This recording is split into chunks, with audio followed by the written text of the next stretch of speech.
ৰাতিপুৱাই মই স্কুললৈ ওলালোঁ আৰু ইমানেই শকত হৈ গৈছোঁ নিজেতো অনুভৱ কৰোঁৱেই, বেলেগেও কয়। সেইকাৰণে ভাবিলোঁ অকণমান ৱেইট লছ কৰোঁ আৰু কথামতে কাম অকণমান ওটছ লৈ লৈছোঁ। তাতে মই আপেল এটুকুৰ সৰু সৰুকৈ কাটি লৈছোঁ, তাতে মৌ 2 চামুচ দি লৈছোঁ। কিন্তু খাবলৈ মই ইমান ভাল নাপালোঁ, আপোনালোকে এবাৰ ট্ৰাই কৰি চাব পাৰে। আৰু দেউতাই মোক সদায় থ'বলৈ যায় ৰাস্তালৈ, আজিও ৰাস্তালৈকে থ'বলৈ আহিলে। আৰু ইফালে চাওকচোন ইমান গৰমত ৰ'দত মানুহ কেইজনে মাছ মাৰি আছে। এই ল'ৰাজন নতুনকৈ অংকুৰত এডমিশ্যন হৈছে, কিন্তু পঢ়াত বহুত মানে স্মাৰ্ট হয় ল'ৰাজন আৰু কথা বতৰাবোৰো ভাল লাগে।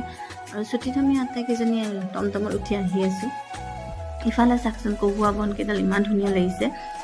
আৰু টমটমৰ দাদাজনে মোক মানে থ'বলৈ নগ'ল ঘৰলৈকে, সেইকাৰণে মই দেউতাক ৰখি আছোঁ। ৰখি থাকোঁতে মই মমী মাহীক লগ পালোঁ। অকণমান কথা পতাৰ পিছতে দেউতা আহিলে, দেউতাৰ লগত গুচি আহিলোঁ ঘৰত। এয়া ৰাতিপুৱা মই কৈছিলোঁ ৱেইট লছ কৰিম বুলি, এতিয়া পানী পুৰি খাই আছোঁ। 2-3টাহে খাইছোঁ, তথাপিতো খাইছোঁ আৰু। বাৰু মোৰ ভিডিঅ'টো আজিলৈ ইমানে, নেক্সট ভিডিঅ' এটাত লগ পোৱাৰ আশাৰে আজিলৈ বাই বাই।